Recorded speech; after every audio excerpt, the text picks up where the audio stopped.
Hello po, magandang buhay po sa ating lahat. Ayan po, nagdidilig po ang ating anak. Hensya na po kayo sa sounds. Kasi mayroong naglilinis doon sa kabilang bahay. Ayan po, nagdidilig po ang ating anak. Magandang buhay po sa ating lahat. Ayan, sabi ko akong magdidilig pero nagising siya.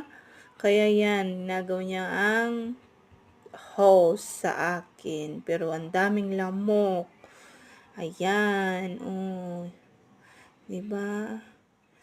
Pero, magmamagic, meron na siyang takip. Ayan na, oh. Diba?